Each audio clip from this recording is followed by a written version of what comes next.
You feel like you have let down the jersey or your country, and then you got some punk John Walker 721. Geez, you played trash last night or something. Like Yeah. I know I did. Yeah. We lost. I Yeah, know. yeah. Don't state the obvious. Hey guys, Rico Gear here. Today's episode we will be chatting to a legendary halfback. He's knocking on the door of 100 test matches, arguably one of the greatest halfbacks that New Zealand has ever produced. He is currently in a 5-star jail. Nah, just kidding, but actually kind of is. Introducing, from the prison cell, Aaron Smith. Yeah, thanks for having me on. And I my personal sanity's it's getting tested. It's day 8. We get out Sunday night. Yeah. We're on the way down. We're past the halfway point by a day, and she's been tough going, mate. But as we said, we're just getting through it. The food's great. You said our hotel, man. We've got a watt bike in our room that keeps me sane a little bit, and plenty of FaceTime home to my beautiful son and my partner. And it's just counting the days. Try work out in the morning and in the afternoon, and then just try not eat too much. Yeah, 100%, bro. I know you'd definitely be missing the family and you're counting down the days. And that I'm sure that time will go pretty quickly, so you can get back to your loved ones and have a bit of time off, bro, from what's been a pretty challenging year. And, congratulations too on obviously your achievements and the team's achievements. In terms of quarantine, are you rooming with someone else, and do you get to spend time with the boys, obviously, and hang out a bit within the hotel? Nah, mate, we're in our own individual bubble. We can't leave our room outside of allocated times. You're allowed to get Uber Eats, and you got to go down to the lobby and pick it up, but there's no mingling. We have a terrace we're allowed to use, but we've got to keep social distancing, 2 meters at all times. We're allowed to book times to go to a park, but it's all 2 meters apart. You got to sit by yourself. You can't hang out. You're not allowed to train at the park. You're not allowed to sweat. Apparently sweat and overexertion spreads the disease quicker. So, I've been just chilling in my room, mate, going pretty hard on the watt bike and just trying to keep sane, trying to organise my wedding in January. And, not much, bro, to be honest. So it's been really good for the body. But, FaceTiming home, it's hard because when I'm playing rugby and that, you're training, you're just happy to see your son and that. But knowing I can be home now, there's no games, it's actually really hard and it's really sad. So, 6 days to go. Sunday night, hug and kiss my family again. Man, I didn't, I don't think people realise actually how tough, the boys are doing it, in quarantine and didn't realise, it would be like that to that extent, considering you've been in your own bubble. Even when you're in Australia here, I know that I got in touch with Joey Lock, your media man, good old Joey, and I said to Joe, I said, bro, I'll come and see the boys after the game if that's possible. And, even then, there was a lot of restrictions around that. So I'm sure that's really frustrating for the boys. But, I'm sure in no time, you'll be home with the family. And congratulations, bro, on obviously getting ready for your wedding day. That's really exciting. So plenty to look forward to. So, bro, from the weekend, obviously we saw the Maori All Blacks, take on the Moana Pacific team. I think, probably for us being, Māori boys, probably quite refreshing to see that game, take place. And I just remember a little story, bro, when I first met you at a friend's place in Auckland. I don't even know what year it was. It was ages ago. And at the time you were playing, I remember you telling me you were playing for Manawatu, and I think you had just made the Maori All Black team. And I think you were yet to play for them. And I remember meeting you and I was like, man, who's this little fella? He's telling me he's in the New Zealand Māori team. And I'm like, bro, don't you know that halfbacks are 6 foot tall and 95 kilos, back then when we had our big halfbacks. But I remember that was the first time I met you, and here we are, so many years later. And obviously we got to watch the Māori team, play on the weekend. What did you make of the game, and how exciting is it to see, that Pacific team come together also? Oh, it's always good to see the Māori team assemble and, to see them do e te timatanga. It's pretty impressive haka. But, I was really glad to see the way they played too. I think the way the mold, that was a very good Pacifica team. Like there was no doubts that was going to be a massive game. And I really was like, it's going to challenge them because of their physicality they put out. But I was really proud. Tony Brown's game plan, and then obviously our boys like that. Quinton Tapia, all our young boys, Proctor, like they had outstanding games, and they were first debutants, you know.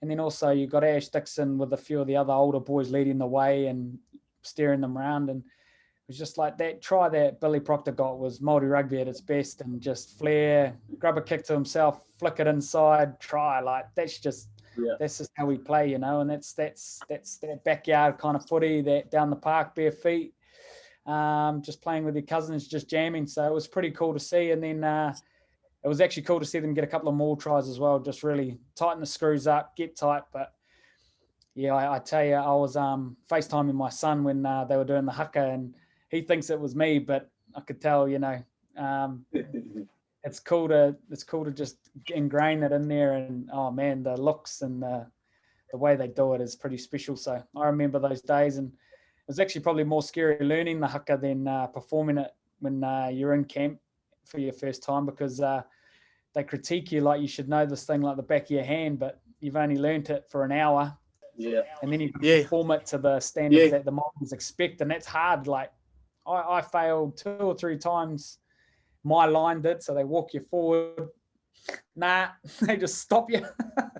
And then we finally you get to a place with it where you just let go, fully commit, and you might make the odd mistake, but if your vigor and your mana shows through, you sort of pass, I think. So Pity and Liam Messon were pretty ruthless with me, but it's got to be we're judged on that more than maybe the game. Yeah, hard out, Brain. You're right. You know, Uncle Fetu, you know, the late Uncle Fetu Tipiwai, who was, you know, composed the haka for us. I remember performing that when he first brought it out. I think it was in Maori Cult or something back in, you know, 22 years ago or something. But yeah, you're right. In terms of learning the haka, there's certain standards that, you know, you have to be at, and the tutors, you know, Matua Derek, you know, that composed the All Black haka, they're pretty tough taskmasters, aren't they, when it comes to doing things properly and doing it right.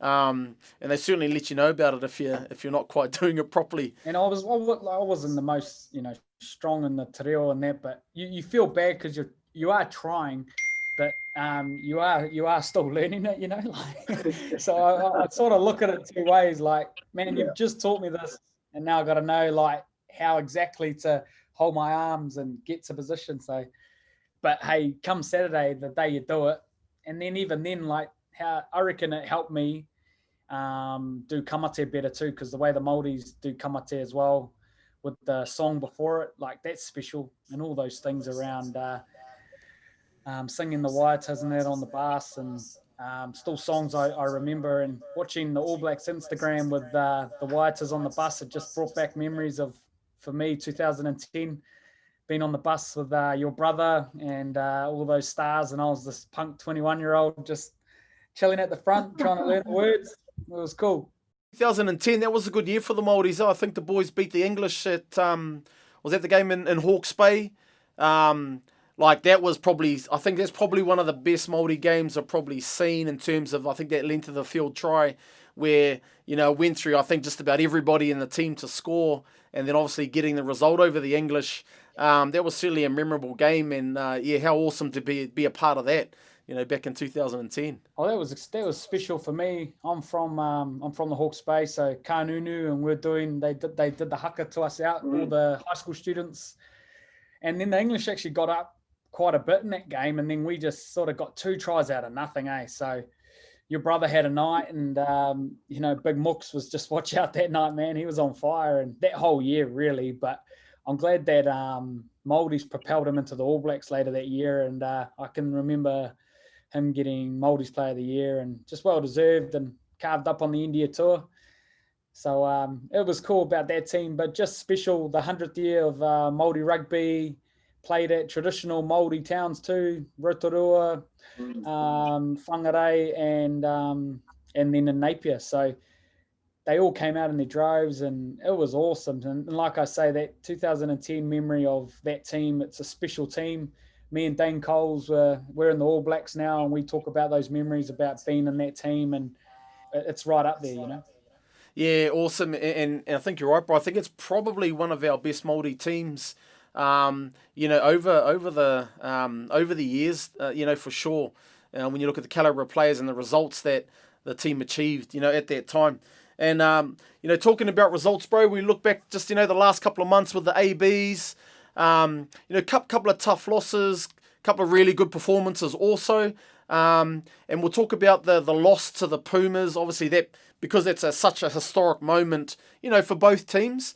Would have been disappointing to drop that game. And on the flip side of that, great for World Rugby, sure. Great for the Pumas. And to be fair, I was fortunate enough to play against the Pumas many years ago, and we won by 1 point against them. And I think a couple of years before that, the All Blacks had to score on full time to beat them. So in actual fact, it was probably just a matter of time because they've always been a strong side. It was pretty tough, but as you said, they've been there for ages, and no game against them. They play with passion, and it was a matter of time, mate. They were going to have their day. It might actually be better it wasn't at a World Cup or something, to be honest. But, like you say, I've played the RGs 20 or 30 times, and it's never easy. They've knocked off big teams in the last 5 or 6 years. Yeah. Them entering Super Rugby has probably helped that as well. Streamline their professionalism around their team, their players playing in Argentina, So, and they had a day that day, and we were a bit off. And we had a young team, and we just didn't play very well. And they took their moments, but they also got us heavily in the red, mate. And it's something we've probably learnt from. They really went at our. They try to get us off task and fight us and set us up, and we kind of fell into that trap. All Black sides don't operate like that. As we tried to show in the second time we played them, we didn't muck around with any of their shit off the ball. We just stayed focused on task, and we broke them eventually. But as we saw, it took a lot. Aussie couldn't do it in the weekend. You would say even how we won in Newcastle was more of a squeeze, and we got them in the end.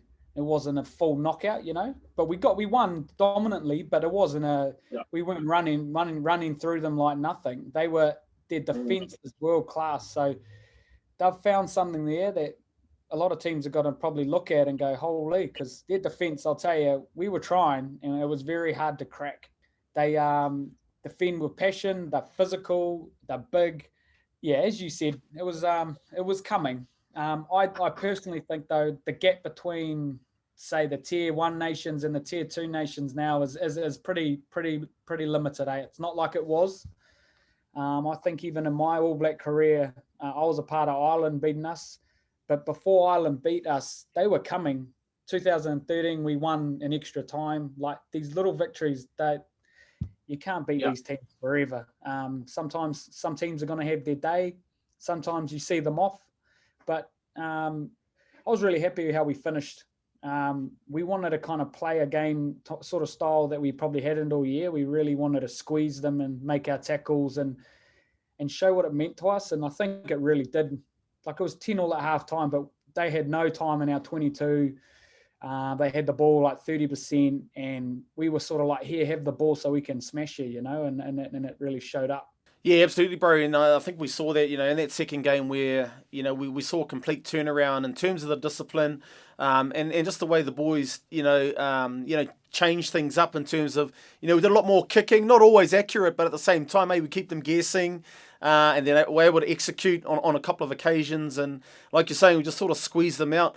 And when we look at the All Blacks, I think what, you'd be able to talk more on it is what the coaches and the All Blacks use in terms of, we've had a loss. How do you get up, for that next game? Or even when you're winning, all the time, it's like, how do you keep creating something new to motivate the team and as individuals as well? Yeah, great question. I think more in the All Blacks, it's a bit different because everyone expects us to win, but we also set a standard of like, we try to win as well most games if we can, so there was easily motivation after we lost that game. We had a bye week after that and a week to prepare for RG. So it was 2 weeks of good mahi, good work, but there were some grumpy people. We got embarrassed a little bit. We felt a little bit ashamed about our performance. They outpassioned us, and there was no doubt how up they were for the game. And their intensity that they brought really showed where we needed to be. And it maybe showed that we weren't the same as, say, Auckland or Sydney. And we had to take a good look in the mirror about that, take the learnings. But a lot of that too was around us leaders all played pretty average. And we talk about in the All Blacks that, us leaders have to be playing good rugby on the field for the other boys to do well. And that was a big challenge for us. And yeah, so the motivation was easy. I don't know if you had any losses or in the All Black jersey, but they're never nice. And the whole, New Zealand is so passionate about it, and they expect us to win and fair. And we should have beaten them that first game, but we didn't.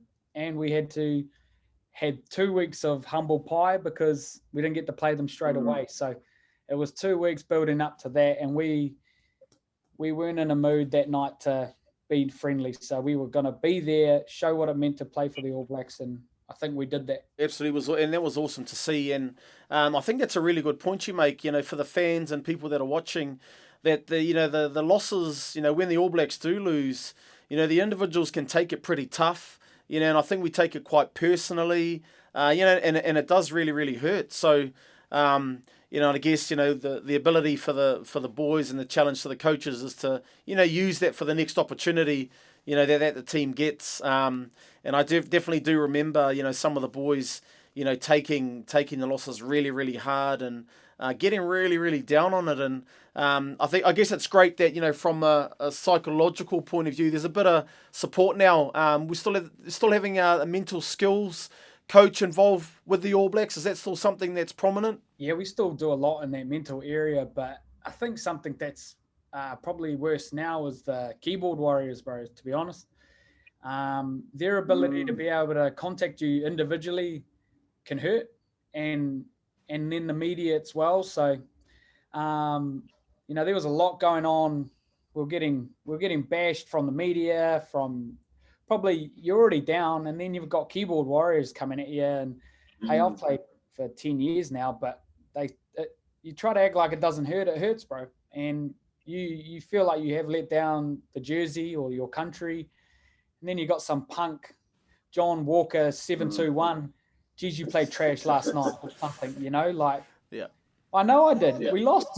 I know. Yeah. Don't state the obvious. Yeah, no, shot. I know I missed that tackle on the thing, or you should have done this more, or hindsight's beautiful. But I think you try not to let it affect, but I think that's an area in our mental skills we found out that week, maybe, that we also have to have a plan for outside comments or outside not just your family or your coaching in the review. Like the media at the moment just review everything, so they're so honest, or they're just trying to write clickbait articles and that. So, and it's hard, you try to say you don't look at it and that, but you do. And when your name gets tagged in something now, you can see it. You can't unsee it. So social media is a beautiful thing. And then it's also, it can be very ugly. So we learned a lot from that RG victory, loss, that you need to have a plan around when you play good and when you play bad as well. So that's something we probably got.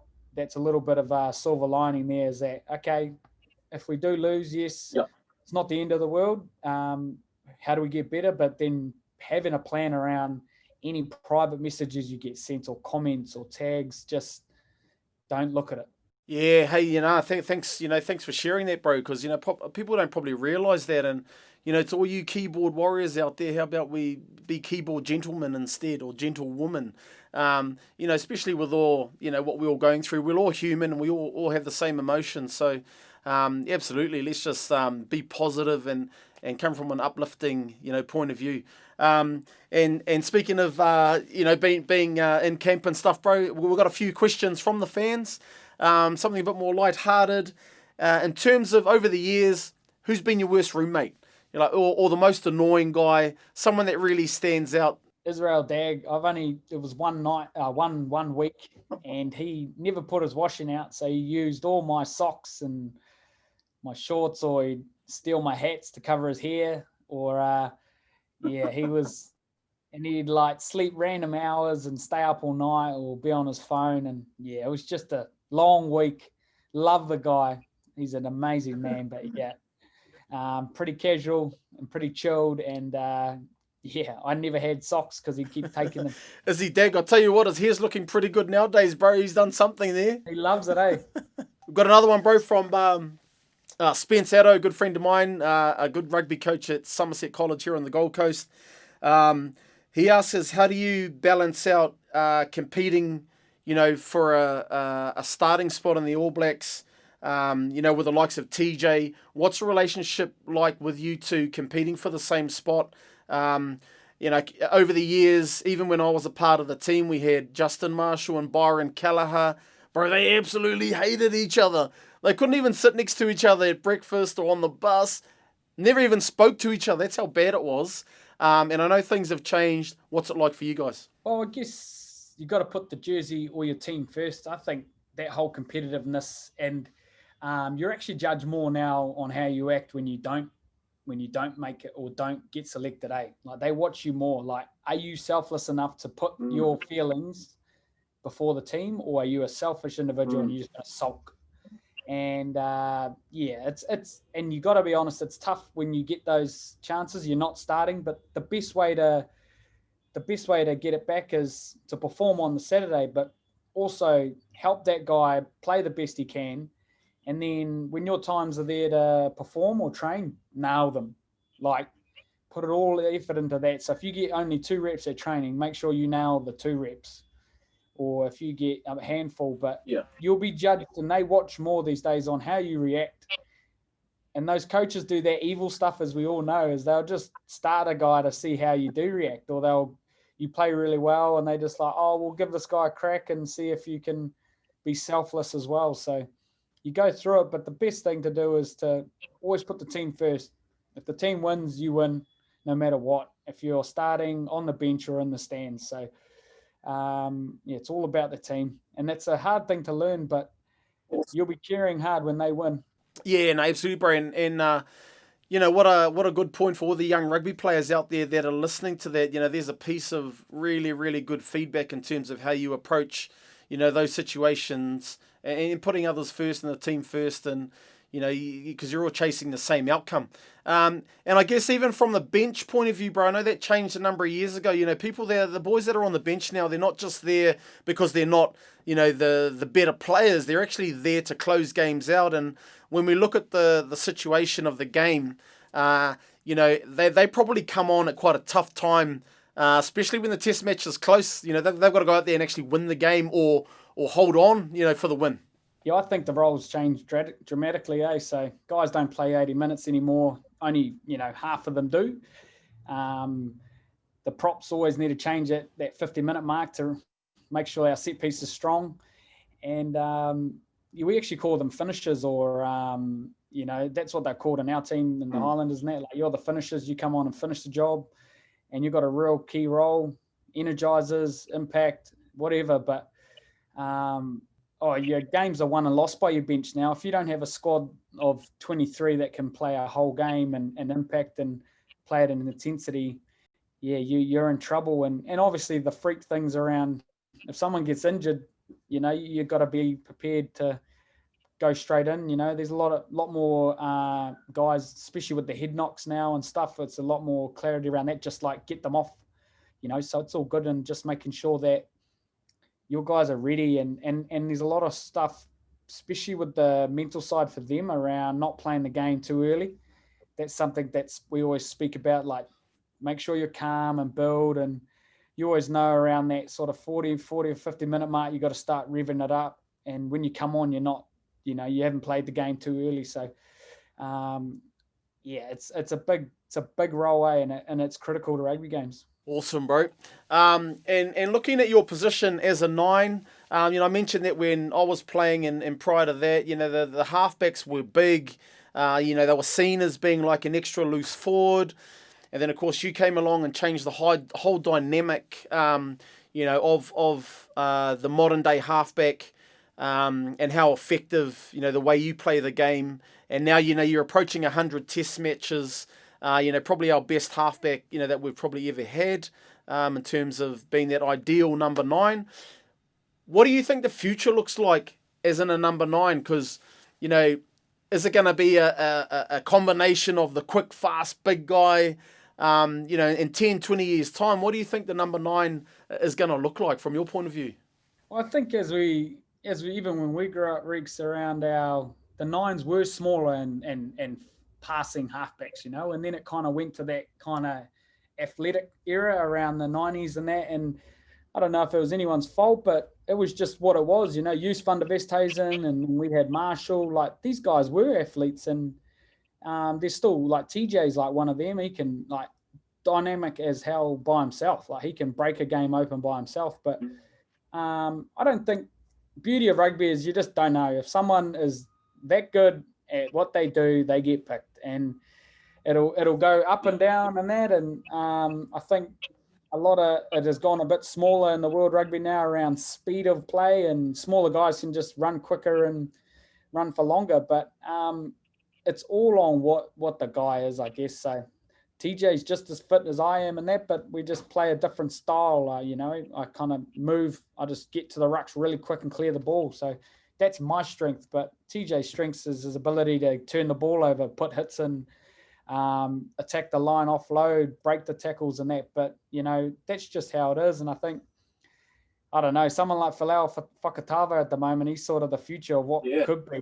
He's strong, fast, and he's got a nice pass. So if he gets it all right, that's like the perfect combo, So, but, the beauty of rugby is it's, a coach's opinion on if he thinks you're the guy. If you suit what style of rugby's playing. Like, I think I came along very luckily at a time when the Highlanders were playing a faster brand of rugby. We got an indoor stadium, and the type of rugby we had to play as the Highlanders with a smaller pack. We couldn't just maul and scrum teams. We had to run teams around, to beat them.